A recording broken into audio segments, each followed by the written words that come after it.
27 June 2022 relied on the decision in Nabam Rebia to injunct the Deputy Speaker from adjudicating the disqualification petitions. This submission cannot be accepted. Although the parties may have addressed this court on the applicability of Nabam Rebia, the order dated 27 June 2022 did not rely on Nabam Rebia to injunct the Deputy Speaker from adjudicating the disqualification petitions on the ground that a notice of intention to move a resolution for his removal had been issued. This court instead granted an extension of time to the persons against whom disqualification petitions were filed to file their written submissions in view of the principles of natural justice.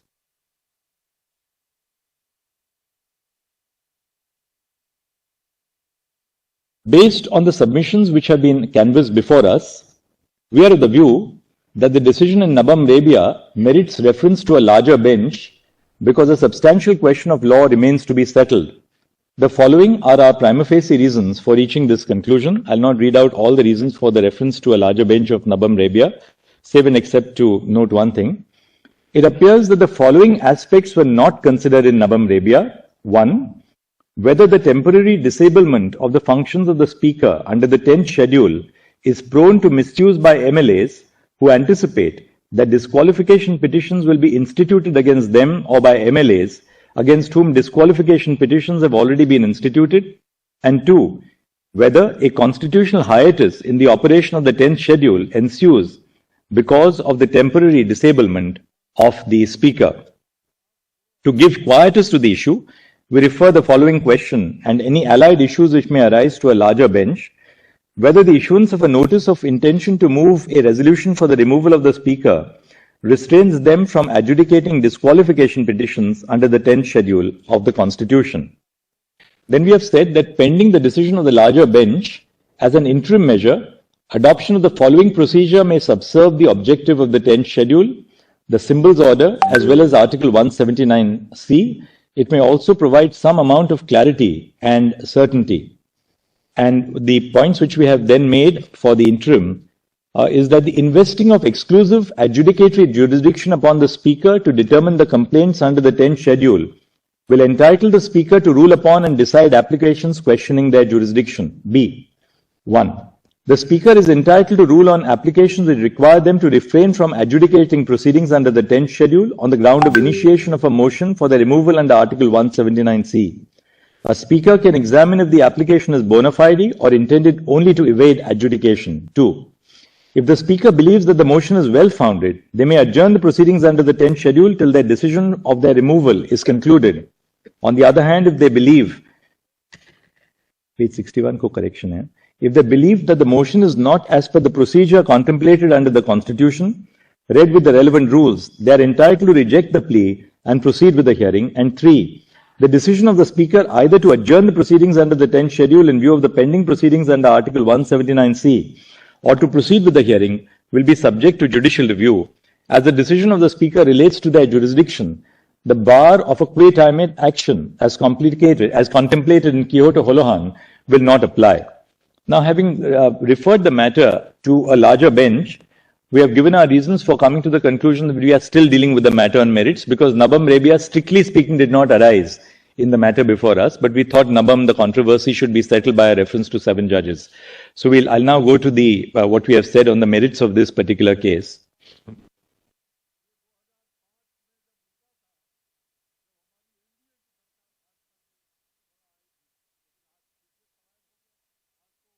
The House of the People and the legislative assemblies of states are constituted of members directly elected by the electorate. The candidate who secures the highest number of votes is returned to the assembly. The political party which reaches the halfway mark forms government. A coalition of political parties may form the government if no single political party reaches the halfway mark. Articles 75 and 164 provide that the Council of Ministers is collectively responsible to the House of People and the Legislative Assembly of the state respectively. The legislators who are directly elected by the people have a duty to hold the executive accountable on the floor of the House. Legislative procedures serve 2 objectives. First, they enable deliberation and discussion on the floor of the House to hold the executive accountable, and such deliberation also produces better constitutional outcomes. And second, They create a system to place a check on the exercise of power by the incumbent government. Certain procedural requirements prescribed by the Constitution safeguard constitutional values. This is reflected in Article 368, which prescribes a special majority to amend certain constitutional provisions, which, according to the members of the Constituent Assembly, hold a higher constitutional and democratic value. Certain other legislative procedures further democratic processes and accountability and prevent the concentration of power in the hands of the incumbent government. Article 212 cannot be interpreted as placing all procedural infringements beyond the pale of judicial review. Such an interpretation would completely disregard the importance of legislative processes in a constitutional democracy.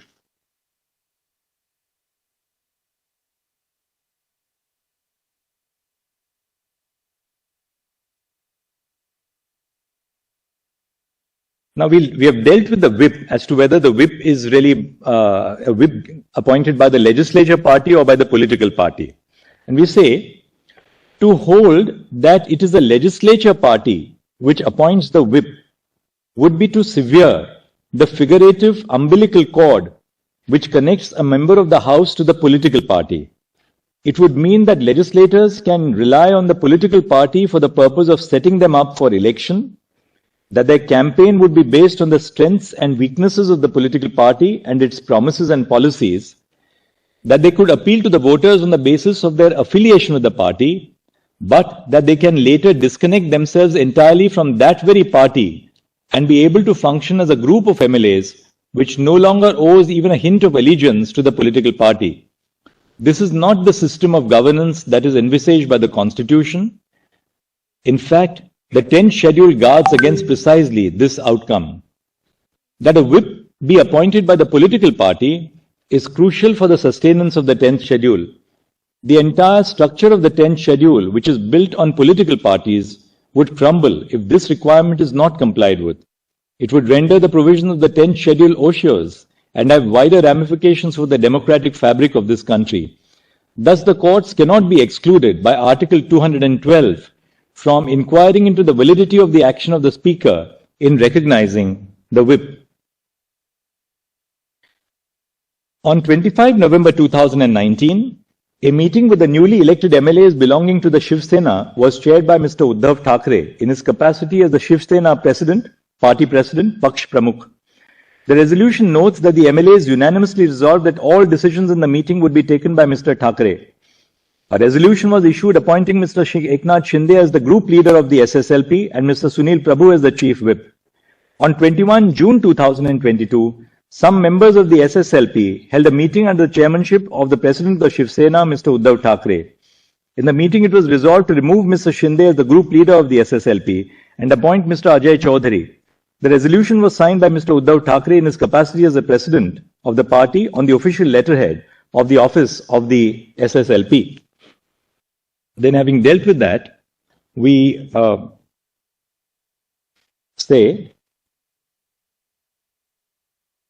the Speaker was aware of the emergence of two factions in the Legislative Party on 3 July 2022 when he appointed a new whip and a new leader, because the resolution of the respondents specifically mentions that a split had occurred due to prevailing dissatisfaction in some MLAs of the Shiv Sena. Further, the fact that there were two resolutions appointing two different whips and two different leaders would no doubt have resulted in the Speaker inferring that there were two factions of the Shiv Sena. The Speaker, on taking cognizance of the resolution passed by the faction of the SSLP led by Mr. Shinde, did not attempt to identify which of the two persons who were nominated, namely Mr. Prabhu or Mr. Gogaole, were authorized by the political party. In a contentious situation such as this, the Speaker should have conducted an independent inquiry based on the rules and regulations of the political party to identify the whip authorized by the Shiv Sena political party. For the reasons detailed in the preceding paragraphs, the Speaker must only recognize the whip appointed by the political party. The decision of the Speaker recognizing Mr. Gogaole as the chief whip of the Shiv Sena is illegal because the recognition was based on the resolution of a faction of the Shiv Sena legislature party without undertaking an exercise to determine if it was the decision of the political party.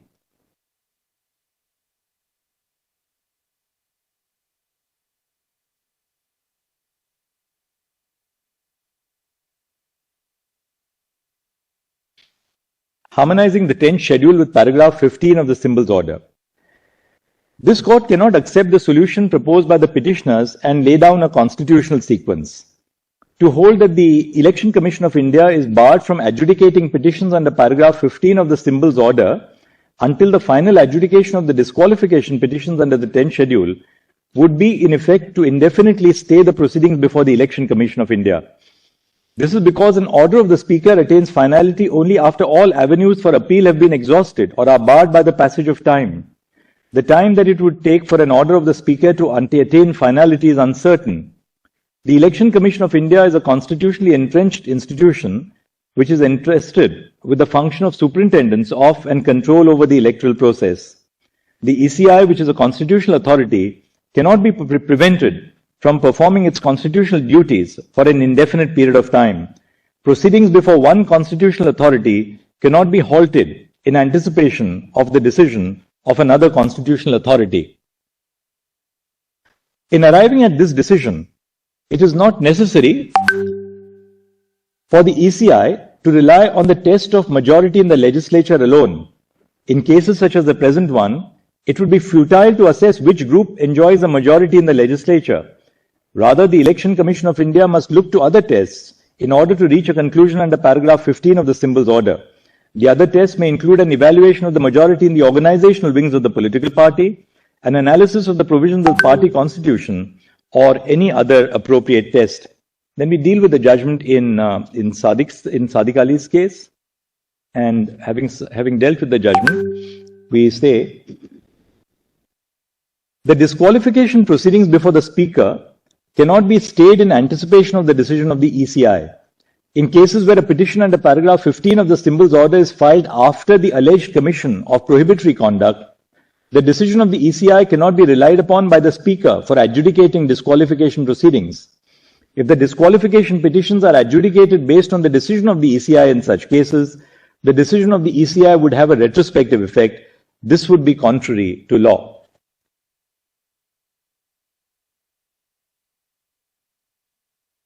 The question before this court is, what is the impact of the deletion of paragraph 3 of the 10th schedule?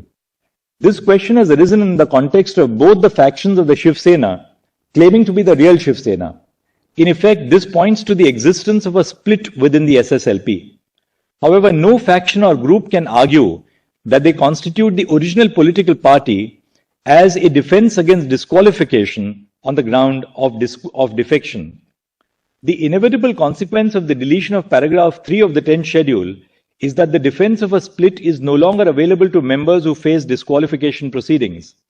In cases where a split has occurred in a political party or in a legislative party, members of neither faction may validly raise the defense that they are the political party in the event that each faction files petitions for the disqualification of members of the other faction.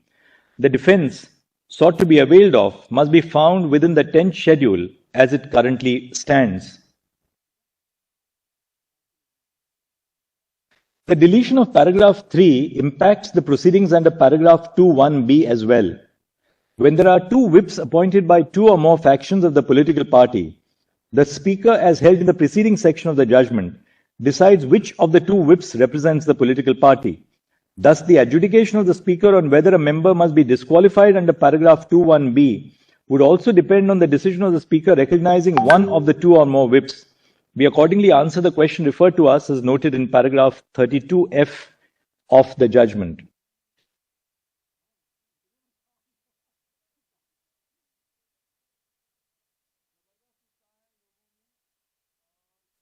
To avert a no confidence motion, the incumbent government may not advise the governor to convene a session of the assembly, and the Speaker may adjourn the sitting of the House to prevent voting for granting leave to move a motion of no confidence. If the Speaker and the government attempt to circumvent a no confidence motion, the governor would be justified in exercising the power under Article 174 without the aid and advice of the Council of Ministers. Now we have dealt with the role of the governor in the present case. The petitioners have urged that the governor was not justified in reaching the conclusion that he did on the basis of the resolution dated 21 June 2022 because 1. The 34 MLAs belonging to the Shiv Sena did not express their intention to exit the Mahavikas Aghadi government, and 2. The MLAs who signed the resolution constituted a faction of the SSLP. Although the resolution dated 21 June 2022 specifies that some MLAs of the SSLP were dissatisfied with the functioning of the MVA government, it does not record their intention to withdraw support from the government. Among the 34 MLAs who signed the resolution dated 28 June 2022, a few were also ministers in the government. On the basis of this resolution, the governor concluded that a majority of the Shiv Sena MLAs have given a clear indication that they intend to exit from the Mahavikas Aghadi government. The assembly was not in session when Mr. Fadnavis and 7 independent MLAs wrote to the governor. However, there was no attempt made by the members of the opposition parties to issue a notice for a no-confidence motion against the incumbent government. The governor had no objective material on the basis of which he could doubt the confidence of the incumbent government. The resolution on which the governor relied did not contain any indication that the MLAs wished to exit from the MVA government. The communication expressing discontent on the part of some MLAs is not sufficient for the governor to call for a floor test. The governor ought to apply his mind to the communication or any other material before him to assess whether the government seemed to have lost the confidence of the House. We use the term opinion to mean satisfaction based on objective criteria as to whether he possessed relevant material and not to mean the subjective satisfaction of the governor. Once a government is democratically elected in accordance with law, there is a presumption that it enjoys the confidence of the House. There must exist some objective material to dislodge this presumption. The MLAs did not express their desire to withdraw support from the MVA government in the resolution dated 21 June 2022. Even if it is assumed that the MLAs implied that they intended to exit from the government, they only constituted a faction of the SSLP and were at most indicating their dissatisfaction with the course of action adopted by their political party. The political imbroglio in Maharashtra arose as a result of party differences within the Shiv Sena. However, the floor test cannot be used as a medium to resolve internal party disputes or intra-party disputes. Dissent and disagreement within a political party must be resolved in accordance with the remedies prescribed under the party constitution or through any other methods that the party choose to opt for. There is a marked difference between a party not supporting a government and individuals within a party expressing their discontent with the party leadership and functioning. The governor is the titular head of the state government. He is a constitutional functionary who derives his authority from the constitution. This being the case, the governor must be cognizant of the constitutional bounds of the power vested in him. He cannot exercise a power that is not conferred on him by the Constitution or a law made under it. Neither the Constitution nor the laws enacted by Parliament provide for a mechanism by which disputes amongst members of a political party, particularly, can be settled. They certainly do not empower the governor to enter the political arena and play a role, however minute, either in inter-party disputes or in intra-party disputes. It follows from this that the governor cannot act upon an inference that he has drawn that a section of the Shiv Sena wished to withdraw their support to the government on the floor of the House. It is true that the letter dated 25 June 2022 sent by some MLAs of the Shiv Sena to the governor, requesting him to issue directions to the appropriate authorities for the restoration of their security, details mentions that those MLAs no longer wanted to be a part of the corrupt MVA government. However, this cannot be taken to mean that they had withdrawn their support on the floor of the House. Nothing in any of the communications relied upon by the governor indicates that the dissatisfied MLAs from the Shiv Sena intended to withdraw their support to the Chief Minister and the Council of Ministers. At the highest, the various communications expressed the fact that a faction of the MLAs disagreed with some policy decisions of the party. The course of action they wished to adopt in order to air their grievances and redress them was, at the time the floor test was directed to be conducted, uncertain. Whether they would choose to enter deliberations with their colleagues in the House or in the political party, or mobilize the cadres, or resign from the assembly in protest, or opt to merge with another party was uncertain. Therefore, the governor erred in relying upon the resolution signed by a faction of the SSLP MLAs to conclude that Mr. Thackeray had lost the support of the majority of the House. Second, the governor relied on the letter dated 25 June 2022 from 38 SSLP members, claiming that the security provided to them and to their families was illegally withdrawn. The MLAs claimed that the security was withdrawn to coerce them into continuing to support the MVA government against their free will. Therefore, they demanded the restoration of the security provided to them and to their family members. After receiving the letter, the governor issued directions to the state police to provide adequate protection to the MLAs, the members of their families, and their property. However, the lack of security to the MLAs has no bearing on the question of whether the government enjoys the confidence of the House.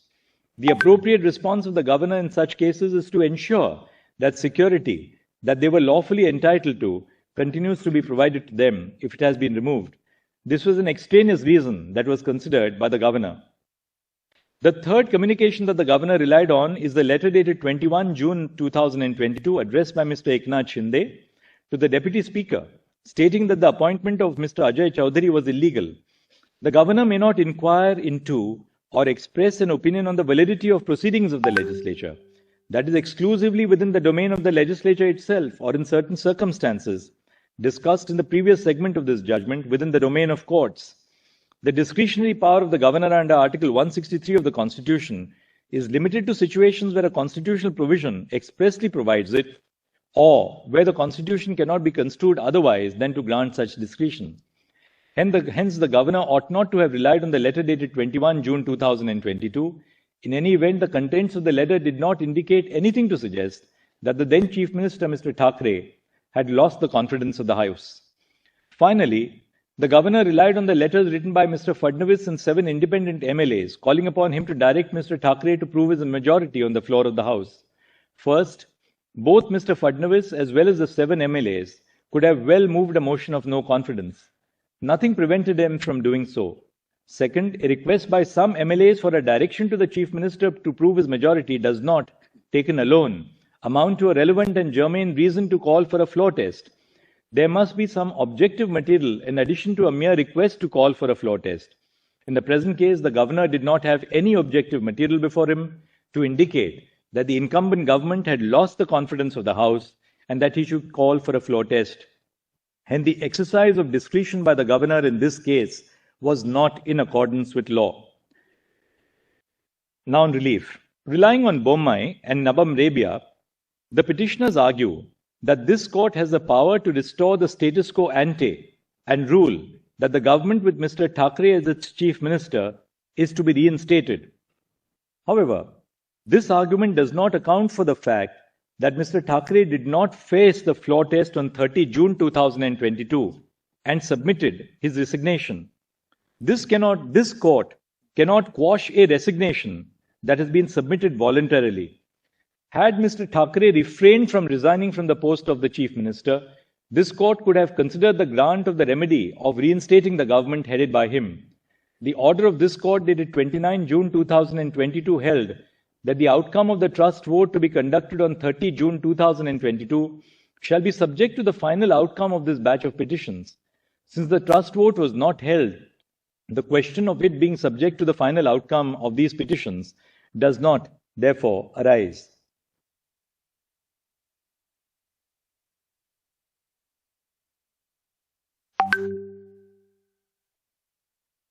Conclusions.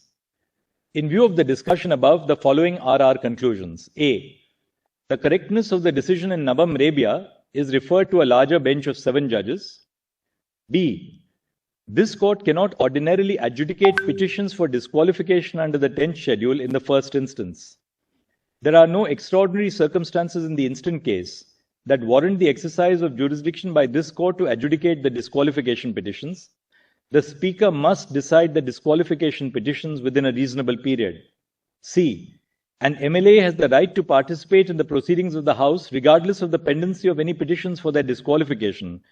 The validity of the proceedings of the House in the interregnum is not subject to the outcome of the disqualification petitions. D.